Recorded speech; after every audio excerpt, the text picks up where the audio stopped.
Bismillahirrahmanirrahim. Assalamualaikum warahmatullahi wabarakatuh. Selamat sore untuk kita semua. FM 96,9 MHz, pendengar RRI Sumba dimanapun Anda berada. Hari ini saya Siti Erna selaku host akan menemani Anda dalam pengantar buka puasa Harmoni Satukan Hati yang akan dibawakan oleh Ustadzah Inayatul Kamilah, yang mana beliau ini adalah ASN Guru Agama Islam pada SMP 3 Waika Bubak. Tema yang akan beliau bawakan yaitu Puasaku Totalitas, Ramadanku Berkualitas. Kepada Ustadzah, waktu dan tempat kami persilahkan. Oke, baik. Bismillahirrahmanirrahim. Assalamualaikum warahmatullahi wabarakatuh. Selamat sore dan salam sejahtera bagi kita semua, khususnya pendengar RRI Sumba. Izinkan saya menyampaikan sedikit informasi terkait bulan Ramadan atau bulan puasa pada sore hari ini. Bismillahirrahmanirrahim. Bismillahi masyaallah la yasrifus su'a illallah. Bismillahi masyaallah la yasuqul khaira illallah. Bismillahi masyaallah ma kana min ni'matin faminallah. Bismillahi masyaallah la haula wala quwwata illa billahil aliyil azim. Allahumma salli ala Sayyidina Muhammad al-fatih lima ughliq wal khatim lima sabaq nasiril haqqi bil haqq wal hadi ila siratikal mustaqim wa ala alihi haqqa qadrihi wa miqdarihi amma ba'du. Baik, terima kasih atas kesempatan yang telah diberikan oleh Ibu Siti Erna kepada saya. Jadi pada sore hari ini saya akan berbagi sedikit tentang puasa di bulan Ramadan dengan tema yang sudah disampaikan oleh Ibu Siti Erna tadi, yakni Puasaku Totalitas, Ramadanku Berkualitas. Baik, saya ingin mengawali penyampaian pada sore hari ini dengan salah satu ayat atau firman Allah dalam Quran, surat Al-Quran, surat Al-Baqarah ayat 183 yang bunyinya Bismillahirrahmanirrahim. Ya ayyuhalladzina amanu kutiba alaikumus syiyam kama kutiba alal ladzina min qablikum la'allakum tattaqun. Yang mana di sana Allah Subhanahu wa taala memerintahkan terkait tentang puasa, dan mengawali kalimat perintahnya itu dengan seruan kepada ya ayyuhalladzina amanu, yaitu wahai orang-orang yang beriman. Maka Allah menyeru hanya kepada mereka yang beriman kepada Allah, beriman kepada malaikat, beriman kepada Rasul, kitab, hari kiamat dan qada dan qadarnya Allah, yang diwajibkan untuk melakukan berpuasa. Sebagaimana perintah puasa ini sebenarnya telah diperintahkan kepada umat-umat yang terdahulu. Untuk tujuannya untuk apa? Yani la'allakum tattaqun. Agar engkau setelah berpuasa itu harapannya bisa menjadi hamba yang bertakwa. Nah, takwa di sini yang diinginkan oleh Allah Subhanahu wa taala, yang dihasilkan dari puasa ini maksudnya adalah yang pertama, ketika seorang hamba yang mukmin mengaku dia telah bertakwa kepada Allah, dia telah menjadi hamba yang muttaqin, maka dia senantiasa akan menjalankan segala perintahnya Allah dengan senang hati, dengan lapang dada, dengan penuh tanggung jawab atas segala sesuatu konsekuensi yang telah Allah perintahkan. Dan yang kedua adalah definisi takwa itu selain menjalankan perintahnya Allah juga menjauhi seluruh larangan yang telah Allah larang. Entah itu yang memang Allah sudah jelas-jelas haramkan atau yang masih berbentuk makruh tanpa satu sabab musabab yang memaksa dia untuk melakukannya, maka dia tinggalkan dengan penuh keyakinan kepada Allah Subhanahu wa taala bahwa segala sesuatu yang telah Allah perintahkan maupun Allah larang tersebut pasti membawa suatu kebaikan tersendiri, baik bagi dirinya maupun bagi agamanya. Nah, kadangkala kita selaku manusia ini tidak menyadari bahwa apa yang sudah Allah takdirkan, apa yang sudah Tuhan takdirkan kepada kita itu adalah yang terbaik bagi kita. Kita seringkali sebagai manusia itu hanya meminta dan meminta kepada Allah, kepada Tuhan, berdoa atas keinginan-keinginan kita, impian-impian kita sampaikan sebegitu detailnya kepada Tuhan dan kepada Allah. Namun kita lupa bahwa di atas sana ada Sang Pencipta, Sang Maha Penentu, Sang Maha Penguasa dari segala sesuatu, yang menciptakan dunia dan seisinya, yang mengatur dunia dan seisinya ini, yang lebih berhak atas kita. Sebenarnya jasad kita pun bukan milik kita, milik Allah, milik Tuhan. Yang mana suatu saat nanti kita akan kembali kepada Tuhan, kita akan kembali kepada Allah dan akan mempertanggungjawabkan apa yang telah kita lakukan selama di dunia ini. Ya, kalau bisa diibaratkan dalam kehidupan sehari-hari, mungkin ibaratkan kita hidup di dunia ini adalah hanya ngontrak saja atau hanya sewa rumah, bukan untuk membeli rumah dan menjadi kepemilikan. Allah memberikan kita jangka waktu sekian tahun untuk kita jalani dengan sebaik mungkin. Yang mana suatu saat nanti kepulangan kita ini akan harus kita pertanggungjawabkan apa yang sudah kita lakukan di dunia. Apakah hari-hari kita diisi dengan segala sesuatu yang Allah perintahkan dan Allah sukai? Apakah kita selama hidup di dunia ini menyiapkan diri, menyiapkan bekal kita untuk pulang nanti? Karena pada hakikatnya di dunia ini hanyalah perjalanan semu saja. Nah, kaitannya dengan tema kita pada sore hari ini, yaitu puasaku totalitas dan Ramadanku berkualitas, adalah karena momen kita ini adalah bulan Ramadan, yang mana di bulan Ramadan ini Allah memerintahkan salah satu perintah yang Allah tetapkan dalam rukun Islam, yakni berpuasa di bulan Ramadan selama 1 bulan penuh. Yang Allah menjanjikan kalau puasa kita ini benar, sudah mengikuti ketentuan-ketentuan yang Allah berikan, yakni makanya dalam redaksi bunyi firman Allah di sana as-syam, yang mana as-syam di situ adalah puasa yang tidak hanya menahan diri dari satu hal saja, tapi banyak hal yang harus kita tahan, banyak hal yang harus kita kontrol dalam syam di sini. Tidak boleh makan dan minum, memasukkan segala sesuatu dalam salah satu lubang kita di tubuh kita dengan sengaja, kita tidak boleh muntah. Bahkan bagi suami istri pun yang awalnya halal untuk berkumpul, bahkan dianjurkan bisa bernilai ibadah, namun di bulan puasa khususnya di siang hari dengan ketentuan mulai terbitnya fajar hingga terbenamnya matahari, itu Allah larang. Padahal memang sudah sah, padahal memang sudah terikat oleh suatu ikatan suci dan lain sebagainya. Makanya kenapa kira-kira di sini Allah memerintahkan kita untuk puasa? Karena dari puasa ini banyak hal yang Allah titipkan sebenarnya kepada kita manusia. Seperti yang kita ketahui bersama, sebenarnya banyak sekali manfaat dari berpuasa ini. Kalau dari segi kesehatan, ya itu untuk mengontrol, membersihkan tubuh kita dari berbagai macam makanan atau asupan yang kurang bergizi sehingga bisa membuat tubuh kita sakit. Nah, dengan puasa ini bahkan bisa menyehatkan tubuh kita, bahkan bisa menghasilkan imun dan lain sebagainya.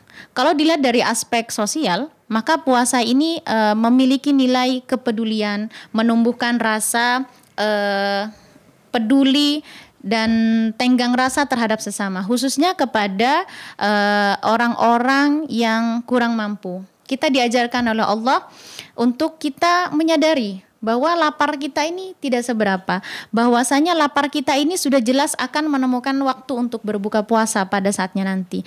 Namun Allah ingin mengajarkan dengan puasa kita jadi merasakan beberapa saudara kita atau keluarga kita di luar sana yang mungkin kelaparan tapi tidak menemukan waktu untuk berbuka yang tepat bagi mereka. Jadi Allah ingin mendidik kita sehingga kalau puasa yang kita lakukan ini dengan jujur, dengan dengan sepenuh hati, dengan ikhlas dan diisi dengan hal-hal baik lainnya, baik itu berupa ibadah maupun kegiatan-kegiatan positif lainnya, tentunya pasti akan membuahkan takwa itu tadi. Sehingga kalau kita puasa, karena yang Allah titipkan dalam puasa ini banyak sebenarnya. Tidak hanya menahan lapar dan haus, tidak hanya menahan melakukan hal buruk, yang mana sebenarnya hal buruk tadi ini bersumber dari hawa nafsu manusia. Karena setiap manusia pasti memiliki kecenderungan untuk melakukan hal-hal yang dia senangi. Entah hal yang dia senangi itu berupa suatu kebaikan atau sesuatu yang membawa manfaat bagi dirinya, atau bahkan sesuatu yang membawa mudarat atau dampak negatif bagi dirinya. Nah, kadangkala manusia meskipun dia paham atas segala sesuatu yang dia lakukan itu akan membawa dampak bagi dirinya, tapi seringkali kita lalai atau lupa bahwasanya segala sesuatu itu nantinya akan kembali kepada kita. Nah, dari puasa inilah Allah ingin mengajarkan kita arti sesungguhnya dari kejujuran dan mengontrol hawa nafsu. Yang mana kejujuran itu sendiri dan hawa nafsu itu yang menyebabkan dan menentukan kualitas seorang hamba, khususnya keimanannya. Ibaratkan kita mau memilih teman yang baik, menilai seorang saudara yang baik atau teman yang baik, partner yang baik, rekan kerja yang baik, kita lihat bagaimana akhlak dia. Akhlak dia yang pertama dia tunjukkan dari dia seberapa jujur kepada kita. Ada kalanya kita mengetahui seseorang itu baik di depan kita, tapi ternyata di belakang kita dia bahkan menjadi orang yang pertama menjelek-jelekan kita. Nah, itu sudah menunjukkan dia tidak jujur. Nah, dari situlah dengan dikaitkan dengan puasa, Allah ingin menilai seberapa jujur kita kepada diri kita sendiri. Karena hanya puasa inilah yang katanya Allah nanti ganjarannya akan aku sendiri yang membayarnya. Aku sendiri yang menentukan, katanya Allah. Kalau ibadah-ibadah dalam Islam lainnya, kalau kita melaksanakan atau tidak, itu akan terlihat oleh orang lain. Ibaratkan kalau di suatu ruangan, kita tinggal di suatu ruangan yang ada CCTV-nya, lalu direkam kegiatan ibadah kita, apapun itu akan terekam oleh suatu kamera atau oleh mata kita, pandangan kita. Namun puasa adalah ibadah yang satu-satunya hanya diri kita dan Allah yang tahu. Mau direkam bagaimanapun, oke, boleh, mungkin di tengah malam dia melakukan sahur, dia membaca niat puasa, nantinya juga berbuka. Tapi selama menjelang dari terbitnya fajar sampai terbenamnya matahari, apa yang dia lakukan di luar penglihatan manusia, hanya dia dan Allah yang tahu. Dia mau pura-pura minumkah, dia mau tiba-tiba makan secara sembunyi-sembunyi kah, atau bahkan dia melakukan hal-hal yang membatalkan puasa lainnya, tidak ada yang tahu. Nah, maka itulah Allah ingin menguji seberapa jujur kita. Dan juga saat puasa kita akan diuji untuk menahan diri kita, menahan hawa nafsu kita untuk mengontrol bahkan atas segala sesuatu yang kita punya. Contoh saja kita di rumah. Kita ada kulkas di rumah, terus di kulkas itu dipenuhi dengan berbagai macam makanan yang sudah kita siapkan sebelumnya. Saat di rumah tidak ada orang satupun, keluarga kita ataupun saudara dan lain sebagainya, kita mengambil salah satu makanan atau minuman meskipun hanya seteguk saja, setetes saja, yang mana hal tersebut bisa membatalkan puasa, kan tidak ada yang tahu. Padahal kulkas itu milik kita, isinya milik kita, kita yang beli dengan uang halal dan jerih payah kita, namun tetap Allah larang. Karena kamu sedang berpuasa, katanya Allah. Nah, jadi kamu memiliki pilihan. Ketika segala sesuatu itu memang milik kamu, hak kamu mampu menahannya, katanya Allah dalam puasa, maka tentunya kalau kamu mampu menjaga diri kamu atas apa yang menjadi hak kamu, apa yang menjadi milikmu, meskipun itu sifatnya sementara, apalagi kamu ketika harus mengganggu atau mengambil atau menggunakan milik orang lain atau hak orang lain. Nah, disitulah poinnya, kejujuran kita diuji dengan puasa ini. Dan yang selanjutnya adalah poin dari puasa di bulan Ramadan ini khususnya adalah menahan hawa nafsu. Kita kalau dalam Islam itu saat kita berpuasa mungkin ada beberapa perbuatan dosa yang tidak membatalkan puasa. Ya, contohnya mungkin menggibah, mencuri,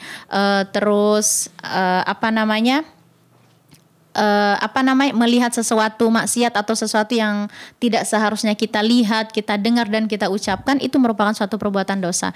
Namun perbuatan dosa tersebut tidak membatalkan puasa kita. Namun katanya Allah itu mengurangi esensi, pahala, kualitas dan juga derajat dari puasa kita. Nah, makanya kalau kita ibaratkan suatu level dalam hewan yang memiliki metamorfosis, mereka yang menjalani berbagai macam proses dalam kehidupannya, ada kalanya hewan, ya sebutlah ular ini juga sebelum mengalami pergantian kulit, mereka akan berpuasa. Nah, setelah puasa kulitnya akan berganti dengan peremajaan kulit kembali, namun dia tetap menjadi ular. Nah, ini ibaratkan kalau umat Islam yang Allah sudah perintahkan untuk berpuasa, lalu dia sebelum bulan Ramadan atau sebelum dia melakukan puasa selama 1 bulan ini hingga berakhirnya bulan Ramadan atau bulan puasa ini, dia tetap menjadi sosok yang sama ya, bukan orangnya lalu berubah ya jadi Power Rangers lalu dari awalnya merah berubah jadi kuning, tidak, tapi lebih pada esensi kepribadian dan karakter dia. Kalau karakternya tetap menjadi ular, maka dia ya esensinya dia tidak mendapatkan esensi dari bulan Ramadan itu sendiri. Bisa jadi dia tidak mendapatkan keberkahan apapun, dia tidak mendapatkan nilai apapun dari puasanya. Berarti dia puasa tidak secara totalitas. Makanya Ramadan dia tidak berkualitas. Namun kita ambil contoh dari metamorfosis seekor kupu-kupu yang asal mulanya itu adalah seekor ulat yang sangat menjijikkan, bahkan banyak orang yang jijik terhadapnya, mau pegang saja takut gatal, takut berpenyakit dan lain sebagainya. Namun ketika dia menjalani puasa, merenung, dia menjadi seekor kepompong, dia puasa dari berbagai macam hal. Akhirnya yang awalnya dia menjadi sosok makhluk yang dihina-hina, yang dianggap jijik oleh banyak orang, dia menjadi seekor kupu-kupu yang sangat cantik, yang bahkan dipuja-puja oleh berbagai macam orang, berbagai macam kalangan. Tidak hanya dari kalangan kupu-kupu saja, bahkan kita pun manusia mayoritas menyenangi kupu-kupu karena keindahannya, karena coraknya dan lain sebagainya. Nah, Allah ingin menitipkan pesan dalam bulan Ramadan ini dengan puasa. Diharapkan setelah bulan Ramadan berakhir, setelah puasa kita laksanakan sebulan penuh ya, kalaupun bagi kita wanita mungkin ada diskon, beberapa diskon kita tidak menjalankan ibadah Ramadan yang nantinya harus kita bayar di lain hari. Harapannya adalah kamu, katanya Allah, bisa menjadi la'allakum tattaqun, bisa menjadi hamba yang beriman nantinya, bertakwa. Nah, kalau ternyata level keimanan atau level ketakwaan kita sebelum Ramadan itu ternyata sama saja dengan pasca Ramadan atau bahkan menurun dari level sebelumnya, maka kita perlu introspeksi diri. Apa yang kita lakukan selama Ramadan? Apa yang kita lakukan dengan puasa kita? Jangan-jangan selama ini yang kita lakukan hanya menahan lapar saja, hanya menahan haus saja. Kita tidak menahan hawa nafsu kita terhadap hal-hal yang Allah tidak senangi itu tadi. Makanya sehingga level takwa, level naik derajatnya dari seorang hamba mukmin itu tadi tidak naik. Kita tidak bisa menjadi harapan level puasa yang kupu-kupu itu tadi. Nah, maka harapannya adalah mari kita bersama-sama di bulan Ramadan ini, di bulan puasa ini, kita sama-sama saling mengingatkan, terus introspeksi diri untuk melakukan hal-hal yang baik dan terus meningkatkannya. Karena Allah menyediakan begitu banyak sekali ibadah, entah yang wajib maupun sunnah, entah itu yang berupa ibadah mahdoh ataupun ibadah ghairu mahdoh. Allah sudah ibaratkan makan itu sudah Allah buat prasmanan. Kamu mau milih apa? Mau kamu fokuskan diri kamu di bulan Ramadan ini menggenjot sholat sunnah kamu, ayo monggo. Taraweh kamu, witir kamu, tahajud kamu, hajat kamu, ayo silakan dimaksimalkan. Kalau kamu ingin memaksimalkan dengan baca Al-Quran, ayo tadarus, ayo memiliki program one day one juz atau one day 5 juz, terserah, itu tergantung dari seberapa kuat kita atau kemampuan kita masing-masing orang. Yang tidak mampu juga sholat, tidak mampu ngaji karena mungkin ngajinya kurang lancar, ayo kita maksimalkan di sedekah, kita maksimalkan berbuat kebaikan. Seperti itu. Dan yang jangan sampai kita lupa di bulan Ramadan yang penuh berkah ini, agar puasa kita makin totalitas sehingga Ramadan kita berkualitas, adalah jangan lupa melewati hari dengan berdoa. Jangan sampai kita dilalaikan dengan berbagai macam kesibukan kita, berbagai macam target-target duniawi kita, lalu kita melalaikan bahkan melupakan esensi kita sebagai seorang hamba yang mana kita akan terus selalu melakukan dosa sampai akhir hayat kita. Jadi jangan pernah lelah untuk beristighfar, untuk memohon ampun, memohon petunjuk dan berdoa apapun yang ingin kita panjatkan kepada Allah. Karena katanya Allah, ud'uni istajib lakum, berdoalah engkau kepadaku maka akan aku kabulkan.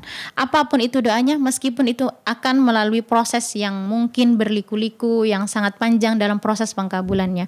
Karena Allah yang lebih mengetahui kesiapan kita dari penerimaan doa tersebut. Kita boleh berencana, tapi bagaimanapun juga Allah yang menentukan. Mungkin itu sekilas dari saya. Kita lanjutkan dan dialog di Berna. Baik, terima kasih, luar biasa apa yang Ustazah sampaikan mengenai puasaku totalitas, Ramadanku berkualitas. Nah ini Ustazah, puasa yang bernilai kualitas itu harus mempertimbangkan segala hal perbuatan yang kita lakukan. Iya, betul kan? sekali. Nah ini ada orang yang tidak mempertimbangkan perkara perbuatan. Sebagai contoh, ada orang yang ahlu maksiat, yang mana kesehariannya itu dia sering melakukan maksiat. Seperti itu. Tapi dia tetap mau beribadah kepada Allah. Dengan prinsipnya gini, ya terserahlah saya bermaksiat mau lakukan ini apa, tapi saya cinta sama Allah. Tapi saya ingin selalu dekat sama Allah melalui sholat ini. Nah ini menurut Ustazah gimana ini pandangannya Ustazah? Iya, pertanyaan yang sangat menarik ya, dan juga sering terjadi di realitas kehidupan kita. Iya, betul sekali. Ada orang yang sholatnya rajin, puasanya rajin, ya insya Allah dalam pandangan kita manusia itu totalitas lah dia dalam sholat, dalam hal puasa dan beberapa ibadah tertentu. Tapi ada satu perilaku dia atau aktivitas mungkin yang itu kurang baik dalam pandangan kita manusia. Dan ketika ada seseorang yang menegur atau berbicara kepada dia, kamu kok masih melakukan hal itu? Kamu kenapa masih nyaman dengan maksiat kamu itu? Padahal kamu sholat, kamu ini ngaji, kamu puasa dan lain sebagainya. Lalu bagaimana sebenarnya pandangan Islam terhadap ini? Jadi sebenarnya begini, ibaratkan kita itu sedang pergi ke suatu perjalanan. Kita melakukan suatu perjalanan ke suatu tempat. Nah, setiap orang meskipun tujuannya sama, seringkali kendaraannya berbeda, waktu yang kita gunakan berbeda, entah waktu dari lama perjalanannya ataukah waktu start kita, sehingga mengakibatkan juga perbedaan dari waktu sampainya kita. Nah, terkait dia memang mengakui dia cinta kepada Allah, dia cinta kepada Rasulullah, mungkin bahkan dia melakukan perintahnya Allah, bahkan semua, tidak hanya sholat mungkin ya, puasa dan lain sebagainya. Tapi dia tetap melakukan maksiat. Bagaimana? Seharusnya, idealnya, seseorang yang mengakui cinta pada apapun itu, apalagi mengaku cinta kepada Tuhannya, mengaku sebagai hambanya, mengaku beriman, itu tadi, maka dia akan, kalau dia cintanya totalitas, pasti dia juga akan melakukan ibadah itu secara totalitas. Ibaratkan kalau ya, yang seperti yang lebih mudah kita pahami juga, sepasang manusia, ya sebelum sebelum mereka mengikat janji suci dalam pernikahan.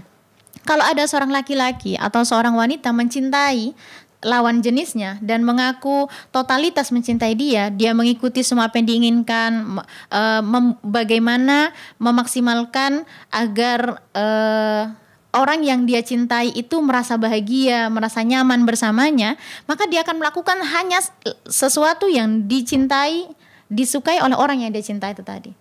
Nah, maka sebenarnya kalau ada seorang hamba, seorang mukmin, seorang muslim itu mengaku cinta kepada Allah, tapi belum totalitas terhadap semua perintahnya Allah dengan sadar. Jadi ibaratkan ini ibadah jalan, maksiat pun jalan.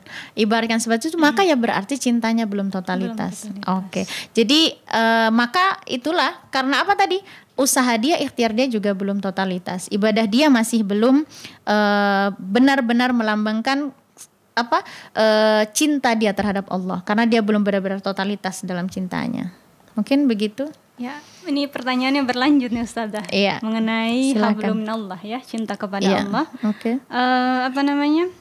Ustazah percaya enggak tentang mukjizat tentang ketulisan cinta seorang ahli maksiat kepada Allah Subhanahu wa taala? Iya. Yang mana hanya sebab cintanya dia kepada Allah itu mengalahkan ibadahnya orang yang 1000 tahun gitu istilahnya, bahkan iya. Gimana? Percaya nggak tentang mukjizat itu? Percaya. Kan kadar keimanan seseorang kan tidak terlihat ya. Beda-beda. Ya, betul sekali. Nah, ini juga yang menarik. Karena cinta itu berkaitan dengan perasaan kepada siapapun itu, apalagi cinta kita terhadap Allah itu kan cintanya sendiri tidak terlihat, Allahnya juga, Tuhan kita Allah itu juga tidak terlihat gitu kan. Sehingga sebenarnya yang menjadi takaran cinta seorang itu ya sesuatu yang juga tidak terlihat, bisa jadi tidak terukur. Yang terukur itu adalah amalan kita yang secara fisik saja. Ibaratkan lautan, mungkin ada beberapa penemuan ilmiah itu menemukan kedalaman suatu lautan, tapi tidak benar-benar tahu lautan ini akan sedalam apa. Meski dalam permukaannya kita lihat dia tidak begitu bergelombang, apakah kita menjamin lautan ini tidak berbahaya ketika diselami? Nah, lalu terkait tentang cintanya Allah itu, cinta seorang hamba kepada Allah yang bisa melebihi ibadah 1000 tahun, gitu kan ya. Bisa jadi karena kadangkala orang yang beribadah, yang nampak baik dalam pandangan manusia, belum tentu juga mencintai Allah sebesar seseorang yang mencintai Allah tadi. Jadi ibaratkan begini, ada mungkin seorang anak, 2 orang anak kepada ibunya. Ada satu anak ini dia berbakti sekali kepada ibunya, tapi di balik kebaktian dia kepada orang tuanya atau kepada ibunya ini, dia selalu mengeluh atas apa yang orang tuanya lakukan kepada dia. Mama ini begini, mama ini begini. Jadi di balik kebaikan dia itu berharap dia dicap sebagai anak yang paling baik. Dia ingin dipandang baik oleh orang lain. Dia dianggap dia sebagai anak yang paling berbakti kepada ibunya atau orang tuanya. Namun ada seorang anak yang mungkin secara kasat mata dia ini jarang berbuat baik kepada ibunya, tapi tidak juga berbuat maksiat, tapi tidak juga melawan kepada orang tuanya. Namun cintaan dia besar, di balik itu dia selalu mendoakan, dia melayani dengan sepenuh hati, bagaimana ibunya tidak terjatuh, menuntun ibunya, mungkin secara finansial tidak membantu, mungkin juga saat makan tidak langsung menyuapkan kepada ibunya, tapi dia selalu bagaimana berusaha ibunya nyaman, ibunya tentram, ibunya merasa aman dan lain sebagainya. Nah, disitulah letak cinta. Terkadang tidak semua cinta itu bisa kita aplikasikan, kita implementasikan dengan perbuatan yang terlihat. Sehingga yaitu tadi bisa jadi orang yang beribadah sebanyak 1000 tahun ini tadi, bahkan mungkin kalau persentase amal ibadah dia dengan maksiat yang kasat mata oleh manusia, dia ini ya 95% banding 5% dengan maksiatnya. Namun ternyata dia melakukan ibadah kepada Allah itu hanya sebagai formalitas sebelaka, bukan berdasarkan keimanan dan kecintaan kepada Allah, maka itu semua sia-sia katanya Allah. Namun ada seorang yang meyakini dia mungkin hanya melakukan ibadah yang wajib-wajib saja. Namun dia yakin hakul yakin bahwasanya Allah melihat segala sesuatu yang ini, maka dia merasa malu karena dia melakukan ibadah hanya sedikit, namun ibadah yang sedikit itu membuat dia makin takut untuk berbuat maksiat atau keburukan. Ya, saya sangat percaya, maka itulah kita dalam Islam itu kebaikan seseorang itu tidak bisa hanya dinilai dari seberapa banyak ibadahnya. Makanya itu derajat orang yang berilmu dalam Islam itu lebih tinggi dibandingkan orang yang ahli ibadah. Karena ibadahnya orang yang berilmu itu bisa jadi mungkin sepele amalnya, tapi lebih berkualitas, lebih didasari dengan hati yang lapang, pikiran yang totalitas, dibandingkan mereka yang mungkin ibadahnya terlihat lebih banyak, ibadahnya lebih totalitas, namun secara rohani, secara hati dan pikiran tidak benar-benar hadir di hadapan Allah. Begitu. Ya, menarik sekali Ibu Erna. Masya Allah ya Pak Ustazah. Puasa totalitas, Ramadanku berkualitas. Jadi saya yang saya cermati dari awal sampai sesi ini, bahwa puasa yang memiliki nilai kualitas itu adalah sebenarnya itu kita kembalikan ke hati, karena hati itu sebagai istilahnya pengendali. Ya, pengendali. Ya, bukan 4 elemen ya, avatar. bukan seperti avatar yang mengendalikan 4 elemen. Iya, benar. Itu hati ya yang mengendalikan semuanya gitu, tergantung hati kita semua. Iya, itu tadi. Jadi kita jangan hanya sampai mengejar berbagai macam ibadah yang bersifat amaliyah atau yang bersifat fisik, namun kita melupakan esensi dari hati kita, kesiapan diri kita terhadap melakukan perintah Allah dan menjauhi larangannya. Karena yang paling mengetahui diri kita ya diri kita sendiri. Baik, terima kasih Ustazah mengingat waktu kita dalam Siap. menyongsong berbuka puasa itu tinggal Iya. beberapa menit lagi. Terakhir nih Ustadzah, Iya. sebagai penutup kira-kira apa yang Ustadzah ingin sampaikan kepada pendengar RRI terutama masyarakat Sumba dalam momen bulan puasa ini? Oke, jadi seperti kita ketahui di Sumba ini kita hidup berdampingan dan sangat dekat sekali dengan orang dengan mereka yang di luar Islam. Namun saya sangat apresiasi sekali, sangat bangga berada menjadi salah satu masyarakat Sumba Barat yang mana memang toleransinya sangat tinggi. Bahkan ya seperti yang kita ketahui bersama, di bulan Ramadan ini tidak hanya berkah bagi umat Islam saya, tapi berkah bagi semuanya. Kita sama-sama ketemu beli takjil, kita sama-sama menjalin silaturahmi, kita berpuasa, mereka juga menghormati. Jadi pesan saya, ini juga merupakan salah satu inti dari puasa, bagaimana kita menjaga hati kita. Setelah berpuasa bukan berarti kita merasa yang paling baik, paling benar, dan paling alim, tapi itu semua ditentukan bagaimana kita menyikapi, merasa dan berpikir atas orang lain kepada kita, lalu diaplikasikan dengan amalnya. Kita juga menghormati mereka, menghargai mereka, kita juga bersyukur karena orang-orang bahkan yang di luar Islam sana juga turut berbahagia dengan datangnya bulan Ramadan ini, dengan juga menghormati kita semua. Masya Allah. Iya. Baik Ustadzah, mungkin hanya ini ya yang kita diskusi atau dialog mengingat waktu kita semakin dekat. Iya. Terima kasih kepada Ustadzah yang mana dalam menyongsong waktu berbuka telah berbagi pengetahuan mengenai puasa yang harus dilakukan secara totalitas sehingga kita memperoleh kualitas dalam diri kita. Terima kasih juga untuk RRI Pro Sumba yang telah memfasilitasi. Semoga bermanfaat dan penuh berkah. Amin. Sekian dari kami. Wassalamualaikum warahmatullahi wabarakatuh. Waalaikumsalam warahmatullahi wabarakatuh. Selamat sore.